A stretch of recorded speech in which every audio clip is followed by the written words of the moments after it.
Welcome back to another episode of Beyond the Post. I'm Robb Dunwood. And I'm Bodie Grimm. And in this episode, we're going to be talking about quite a few things, Bodie. We had a really good interview with Chris Browning from Popcorn Finance. And, we took a bunch of bullet points away. I know one of the things that we really wanted to dig into is all the months, maybe even years of hard work that it could take before you become an overnight success. Yeah. It's funny when you talk to, or you hear interviews with celebrities or whatever, and they're like, oh, you're an overnight success. And they're like, yeah, I've been doing this for 15 years. Maybe they're still only 25, but they've been in the game for 15 years and, they just never got that big opportunity. So what I have come to understand, I've probably said this before, when it comes to lay people thinking about the kind of stuff that we do, thinking about becoming a podcaster or creating a website or being a YouTuber or whatever the case is, they tend to think one of two things. They think that it is either easy and they could simply just do it if they just started to do it and decided to, or they think it is magic and you literally are a wizard to do all the things that you do. The other part, the other thing that strikes me is that people will assume that if they consume a piece of content and it took them 5 minutes to consume it, it took you roughly 5 minutes to create it. They do not link the amount of time it may take you to create a 5-minute piece of content because it's in their mind, well, it took me 5 minutes to listen to it. It took me 5 minutes to read it. How much longer could it have taken you to create it? And I go with, think about how long it takes for the next Marvel movie to be created. Those things are literally years into working for 2 hours and 20 minutes of your enjoyment. I'm going to jump in here, Rob, because the talk of becoming an overnight success really, I think starts with Chris anyway. It starts with a unique selling proposition, right? Chris has, Popcorn Finance, financial advice or financial content and about the amount of time it takes to pop and eat a bag of popcorn, right? That is something that's going to, differentiate him from the other finance content out there, I should say. Oh, absolutely. Because there is no lack of financial advice and financial content on the internet. There is an overabundance of it. And one of the things Chris did was he absolutely created a unique selling proposition, a unique identifier for his particular show. It's like, hey, I want to give you financial advice, but it's only going to take you about as long to listen to me as it takes you to enjoy a bag of popcorn. You make a bag of popcorn. That's about how long this show is going to be. And it stands out. People know him for that, and no one else can come and say that they're going to create a popcorn finance show. It's him. You will always think of Chris Browning when you think of Popcorn Finance, because that is his unique identifier. That is his unique branding that no one else could ever use. And that's why I am announcing today I will be starting the Microwave Burrito Finance podcast as soon as we're done with this. Yeah. So just a few other things. Like I said, in the interview, we recommended anybody who hasn't seen that interview, go take a listen to it. It's absolutely brilliant. Some of the things that Chris talks about. But, another area that he gets into is once he did make it, once the show was popping, he figured out that, I need help to do this as effectively. There were things that he was doing that he didn't mind doing, but it was like, if he really wanted to take his brand, if he wanted to take his platform to the next level, he had to leave some of the things that he was okay with doing, but weren't his forte, to someone else, to just free up more time for him to do the thing that he truly shines at. And that's doing his interviews and giving the financial advice and so on and so forth. So it was really, a good part of the interview was just discussing how he actually knew when it was time for him to go out and get someone. And I think that a lot of people might be in tune with this. The best time for you to get help, the best time for you to bring somebody else on is before you actually think that it's time for you to bring somebody else on. Because when you're feeling like you need to do it, it's probably too late. You should have had somebody 6 weeks ago, 3 months ago, so you could have trained them to actually help you in the crisis time that you may be in right now. Yeah. So the thing that I found really interesting with that particular topic, because I have a certain way that I like to edit. I have a certain kind of feel that I want the show to have. And based on each individual person, as we're interviewing them, I kind of am already building my edit plan in my head, right? And to hand that off feels, frankly, scary, right? It could end up costing us hundreds of dollars.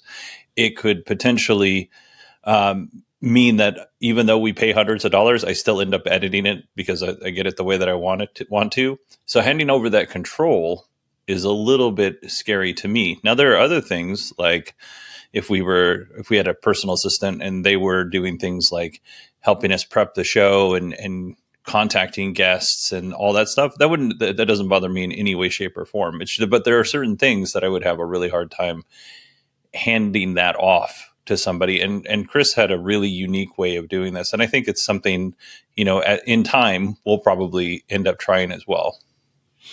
Yeah. One of the things that Chris did, and he flat out said this, is like, I don't like conflict. So I don't want to have to fire anybody that's not working out. So the way he actually went out and got his virtual assistants is that he never just hired someone.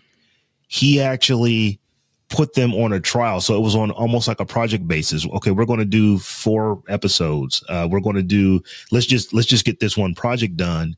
And it wasn't even necessarily to see what happens after that. It's kind of like, hey, I need help with this. Help me with that.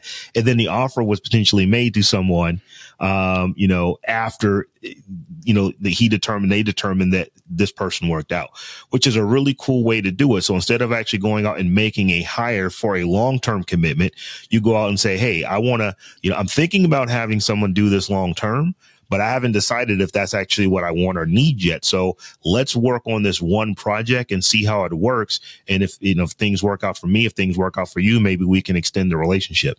And, one of the things that Chris said was that it absolutely took the pressure off of having to potentially fire someone that wasn't working out, because their project was, he kept them until their project ended, and then he made a decision to move on. So that is probably one of the, as far as hiring people, that was an excellent tip. I'd done those kind of things before. I'd heard about it, but to hear somebody actually express, no, we're just going to get you for this particular project. And if that works out, then maybe we'll move. There's no pressure to move on. There's no pressure for the person that may actually be doing the work to actually say, you know what, this is not working out for me. I don't want to move on into any additional projects, either. So it actually gives the hiring person and the hiree an out at the end of a specified amount of time. I thought that was really cool.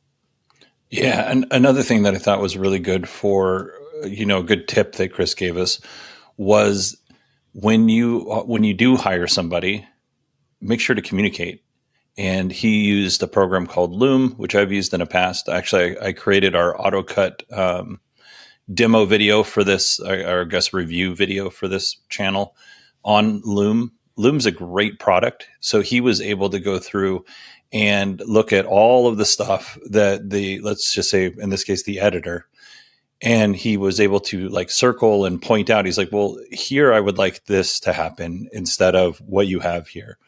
Over here, I prefer not to have this at all or whatever. So he was able to go through in a very polite manner. He was very big about making sure that he was kind and polite in the way that he did this. Because some people, they have their style and they might feel, I don't know, threatened or attacked based on how you deliver this news, which is probably why it's best to do it over something like Loom so they can see your face and you can explain it versus text. To be taken in a different way.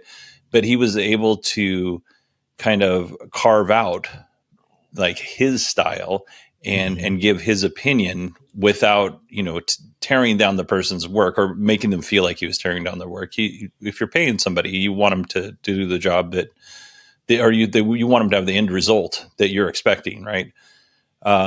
So I thought that was a really good way of doing things as well. Because if you just hire somebody and they don't do what you want and you don't ever say anything, that's not their fault. That's your fault.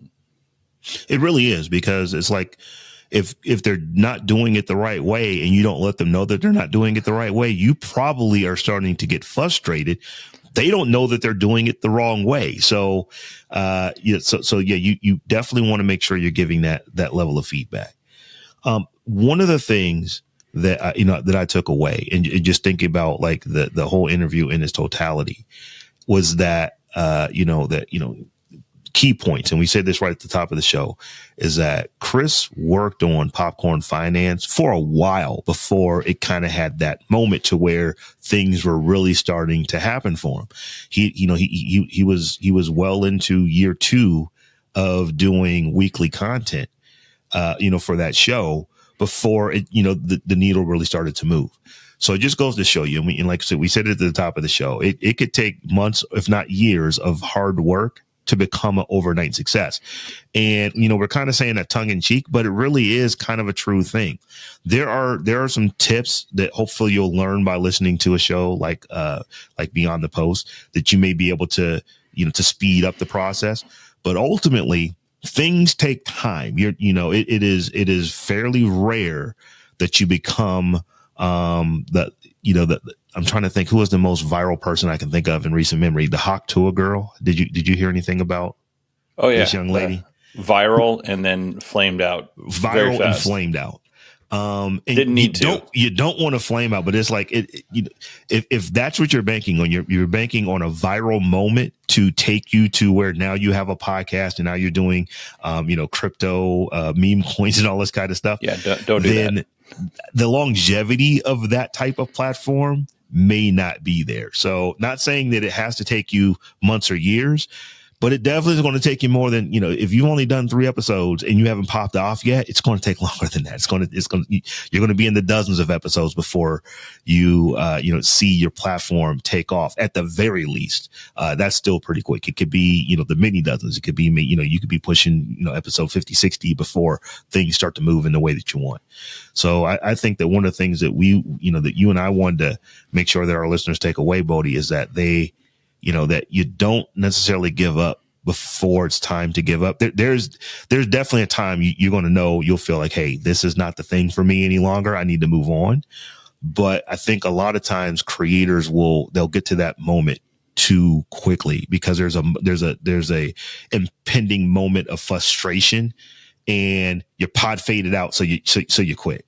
And you weren't really ready to quit. It's just that you were hot in that moment and you kind of made a rash decision. I'm done with this. I'm going to move on. You really want to be mindful of those moments because it does take time. It takes a minute before you're going to start, getting, the numbers that you think you might get. Yeah. And that brings it right back to Chris's interview, where he was, I think it was around 2022, something like that. It's been a while since the interview recorded, but he was basically like, why am I doing this? What is the goal? I've kind of stagnated. He was thinking about quitting, and you're 100% correct. Like there's times when you should be like, this is it. I'm not having fun anymore is definitely a reason to not do your podcast. You shouldn't do something you hate for free when you could be doing something you love. But, there are definitely times to quit. And we talked about being a content creator is kind of lonely. And especially during the pandemic, Chris kind of echoed some of those same sentiments. And there were a couple of times that he was like, maybe I just shouldn't be doing this anymore. And then something would happen. He got asked to, I think he was interviewed for an article. And then that person passed him along for another interview. And then he got some TV spots. And it wasn't anything that was like massive. Like he said, and Lamar Wilson said this too, and correct me if I'm wrong, Rob, but he didn't have any like real traditional viral posts. It was just slow and steady growth. And these like interviews and TV hits and the Men's Fitness magazine articles and stuff like that. That was just enough to keep him going. It was enough to build his motivation up. And then over time, literally where he got to is like, wait a minute, they keep wanting to pay me to do this stuff. But I have a regular job. So it's kind of like, what do I do? Do I get this thing to do that I love and, that I'm basically working in the evenings? Or do I keep going to work and just turn that money down? And he basically, what Chris did was he stepped out on faith a little bit and said, you know what? I'm good. I can always, I'm a financial advisor. I can always find people to advise around finances. It's not hard. It's not a hard thing to find customers for, but this opportunity may not come around again. So he actually said, you know what? Because he is a financial analyst, he was definitely saving up his coins as he was thinking about moving into doing it full time. And then he kind of took the plunge and he's never looked back. So, he took the plunge. He figured out, you know what, if I want to do this more than I'm doing it, I need to get some help. I need to get an editor. I need to get a virtual assistant. And he moved into where he is now a full time creator, creating content around popcorn finance and around finance in general. That is his niche. But he's out here doing this thing that many of us say that we want to do. We want to be full-time creators. You can look at Chris, and what he's doing over Popcorn Finance, and somebody who took something they were doing as a hobby and turned it into a full-time career, a lucrative career at that. And even so, right? I love how Chris put this. He's like, I live well below my means. He's like, I don't need a new car. I don't need to do this. I don't need to do that. He had money in the savings account. So if something didn't work out right away, he was able to be like, I can weather this a little bit. But then he also has, like he talked about the men's fitness articles that he's writing, all of the TV hit stuff. I'm not sure if that pays or not. But then there's he talked a little bit about working with a credit union and making videos, creating content for that credit union. Mm-hmm. And then he also has some contract stuff that he still does for financial and analysis.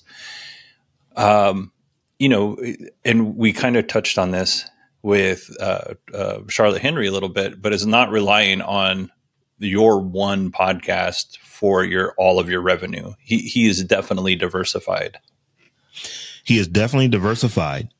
And the reason, like I said, Chris and I, we've had multiple conversations outside of outside of the episode where he was on our show. And one of the things that he is consistent in saying is that the main reason, or one of the main reasons I had to find help, is because I'm doing all this editing. I'm doing all this booking. I'm doing all this, creating thumbnails and doing all these things that I'm okay with it. I don't mind doing it. It's actually kind of fun, when I'm doing it. But when I am doing that, my time is way more valuable.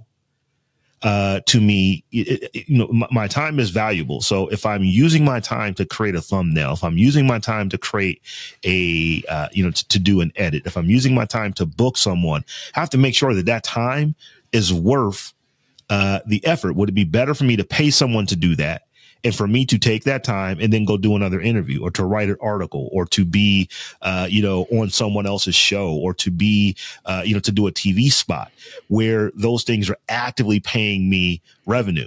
So that's, one of the genesis of how he got to, okay, I need to get an editor. I need to get a personal assistant or a virtual assistant, because if I want to go do these other things, well, I have to take the time to edit, and I have to, if I have to go do the other thing, then I don't have enough time. I don't have enough hours in the day. So I want to get someone to do the editing, because I can pay someone to do that. I can't pay someone to go be on a show for me. But I can go be on a show for me, get paid to do that, and then use that revenue to pay someone else to do the editing. And then if I free up all of my editing responsibilities, that gives me the ability to be on more shows and ultimately generate more revenue that way. So he kind of, came to the conclusion that his gift is being in front of the microphone, being in front of the camera, doing the actual content, the creation of the content, and allowing others to do the editing, the booking, and all the little things that go with being a content creator, until you get to the point to where you can pay someone to do those things for you.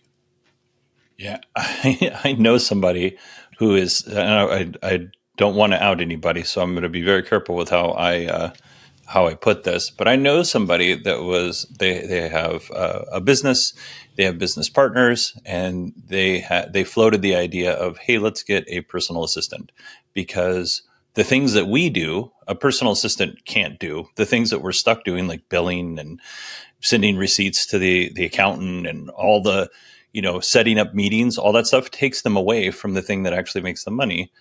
And the partners were like, nah, we'll just keep that money and keep doing it ourselves. And I tend to think, I mean, I understand why that would, I understand why somebody would have that inclination to just keep the money themselves. But on the other side, like the amount of money that you would pay, let's say you pay a personal assistant, for a day of tasks, $80. I don't know what the number is. I'm just saying $80, right? A day of tasks, and they work for however many hours. And you make $300 an hour, and you spend 3 of your hours a week putting out, sending out bills and invoices and all that stuff. That doesn't make a lot of sense when it comes down to it. It really doesn't. And we don't want to minimize it, because this is one of the hardest things for solopreneurs to get over. Paying someone to do something that you are perfectly capable of doing yourself. So if you are week 6 into your content creation, unless you have a really nice nest egg that's set aside to where you actually have already had the money set aside to go out and hire someone, you probably shouldn't be thinking about hiring virtual assistants, and you haven't been doing it for 2 months yet. But there will come a time to where you will have to make the decision. Does it make sense for me to continue to do these things, even if you like them? There are things in my business, Bodie, that I have, reluctantly let go. And now that I have done that, it's like, wow, I don't have to go do this anymore. Someone else is there to do it for me. And yes, I am paying someone else to do it. So the key is that I had to make sure that I had enough other things happening to offset the cost of what someone was doing. So in the same way that Chris, made the determination, I know that I am, probably best in front of the microphone, in front of a camera, interviewing people, talking to people, having conversations, and generating income that way. Or doing flat out consulting, where I'm doing consultative work. If we were to break things down to an hourly standpoint, I know that I'm probably better doing that than trying to figure out how to go book a client, or trying to figure out how to bill a client, or trying to figure out how to do accounting work, or trying to figure out how to do all these things that in the beginning I did. There was a time when I didn't have an accountant. Why? Because it was more cost effective for me to get tax, TurboTax, and do them myself. But then came a time towards like that doesn't make sense anymore. It's just, it's easier to just go pay someone to do it, because they'll probably find more deductions that, will actually make me money and, on the back end anyway. And it's like that when it comes to editing, and it's like that when it comes to booking, and it's like that when it comes to creating thumbnails, and it's like that when it comes to creating so many things. So I don't think we would ever want to say that you need to just get rid of everything that is not a direct money generating thing. But most of them that are not in your wheelhouse, you probably do. And it is very difficult. I can tell you from personal experience that it is difficult to actually let some things that you didn't mind doing go. But there will come a time when you know that you probably should. Yeah, it can go horribly wrong, but the chances of it going horribly wrong are lower than the chance of it going pretty good. Great. And then every now and again, you'll find somebody like his personal assistant who's amazing, like shows them how to do something. They do it. And not only do they do it, they level up the game and they do it better. Mm-hmm. So there is always that chance. And instead of having an employee, you kind of have like somebody who is invested in, not partner's probably not the right word, because business partner is got a kind of different connotation to it. But somebody who can elevate the content or elevate the business and make it better. There are people who absolutely love doing administrative type task and work. That is what they get energy from. It. I can't believe people are paying me to do this. I do some of this for free. They love to do it.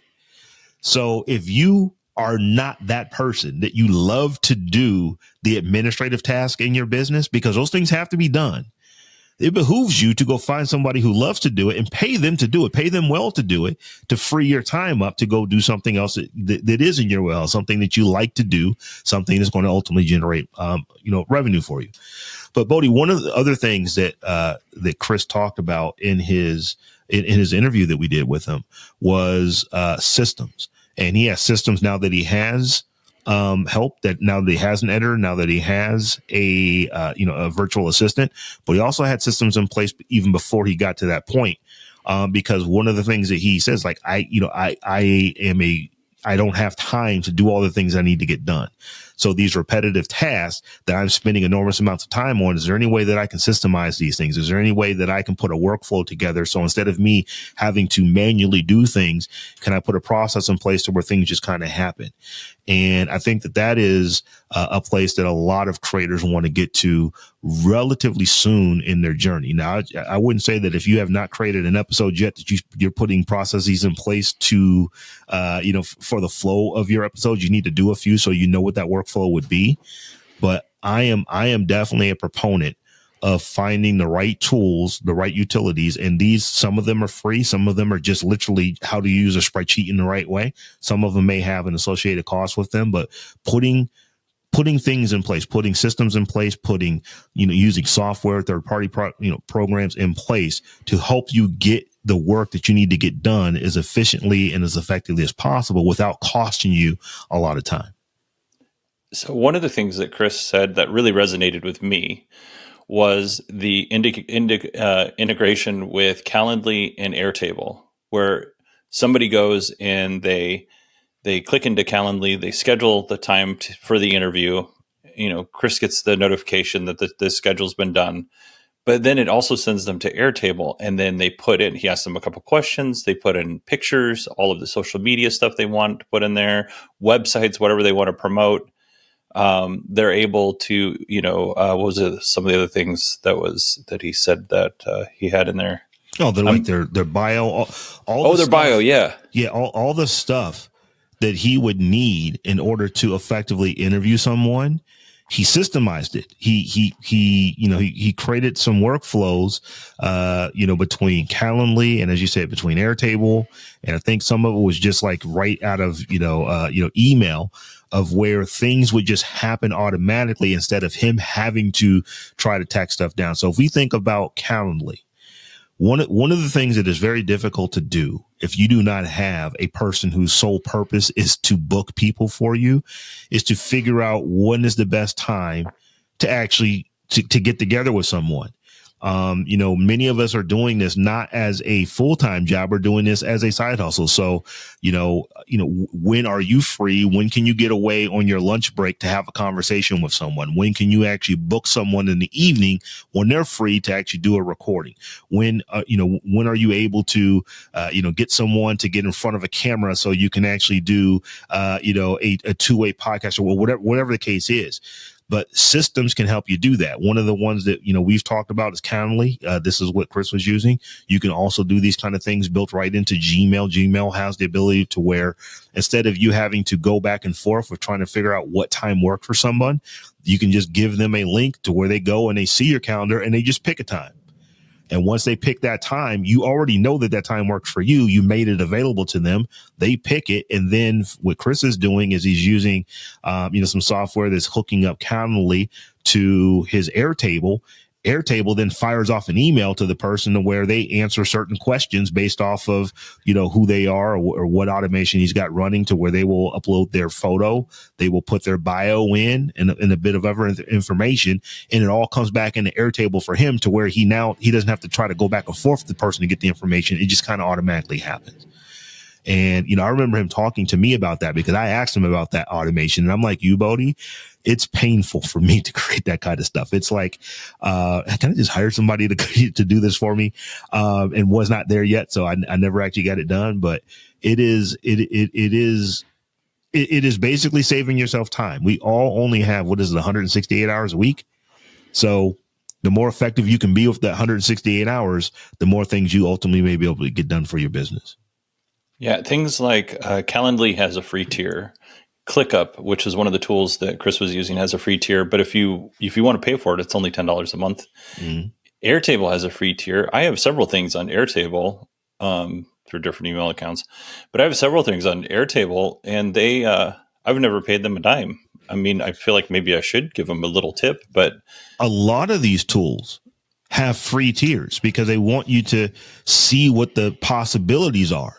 And then what ends up happening is that, oh, I'd like to be able to do this. And it's like, oh, now that's when you have to actually sign up for, a membership where you're paying them. But here's the thing. If that $10 a month is saving you 10 hours a month of actual work, unless you were really, really underpaying yourself, it's probably $10 well worth it. Yeah, that's exactly why I pay $20 a month for AutoCut, because it cuts down our podcasts, and I have to go in and tweak it a little bit, but I don't have to spend a bunch of time in there switching from camera 1 to camera 2 to camera 3 and paying attention to who's talking. It takes a lot of brain power, and not in the way that it's hard. It's just like you really just got to concentrate and pay attention. You can't be vacuuming and doing that kind of edit. It reminds me, Bodie, I was having a conversation with someone, and we've all had these kind of conversations to where someone asks you to explain something to them, and then they tell you, oh, you don't need that. That's way overkill. And sometimes they may actually be right. But there's a lot of time. Why do we use the tools that we use? Because it makes doing the job that we're doing easier, freeing up our time so we have more time to spend with family, more time to do more of the things that we like doing. And like I said, every person is limited to 168 hours a week. So if I can use a piece of software, well, did I absolutely have to have the software to book the call? No, I didn't have to have it, but having it basically allowed something that would have taken me at 30 minutes of my time. It only took me 5 minutes of my time. So I now have 25 more minutes that I can do something else with. And if you book 3-4 people a week, now you're talking about an hour and a half, 2 hours of time that you're saving simply by having some type of automation, some type of workflow. So, like I said, I don't think that any brand new creator should just be unless you already know how to use these tools. You should just gung ho and spend all your time figuring out how to automate stuff when you don't actually have things that need to be automated yet. But when you do get to that point to where you're doing the same thing repetitively, if there's a way to automate it just to save yourself some time, it's not a bad idea to take a look at that. And as you said, Bodie, many of these tools, they start off on a free tier and give you quite a bit of resources for free before you would even have to pay for them. I agree.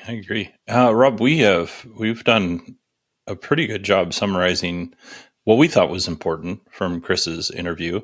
If you have something that you listen to the interview and then you're like, you know what, I really took this away from the conversation that you didn't talk about, you can email us. It's Bodie@beyondthepost.fm. I got it right. I'm finally getting 3 seasons in. Mm-hmm. Or Robb with 2 B's at beyondthepost.fm. If you think we maybe missed something, or maybe there was something that was more important that we should have discussed. And Rob, we have a Patreon too.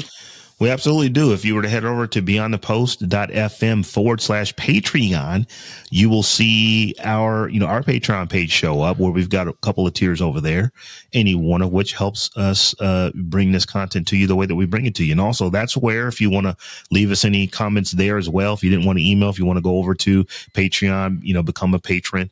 I think we even have set up, Bodie, where you can become a free patron. You don't get access to everything for free, but you at least would be able to leave us commentary, leave comments on various posts there as well. Yep. And I don't know if I know my other Patreon has it where you can sign up for 7-day free trial, or maybe it's 30-day free trial. I don't know if our patron does that. I will look into that, and we'll talk about it on one of the other podcasts that we have. But want to thank everybody for listening to, or watching, if you're watching, this episode of Beyond the Post. Hopefully you enjoyed Chris's episode and all of them. We had Charlotte and Corey come on. Hopefully everybody enjoyed those. We got a couple more coming up in season 3, so stay tuned. All right, folks. Once again, if you'd like to get a hold of us, send emails to either Bodie at beyondthepost.fm or Robb with 2 B's at beyondthepost.fm, or hit us up in our Patreon by heading over to beyondthepost.fm/Patreon.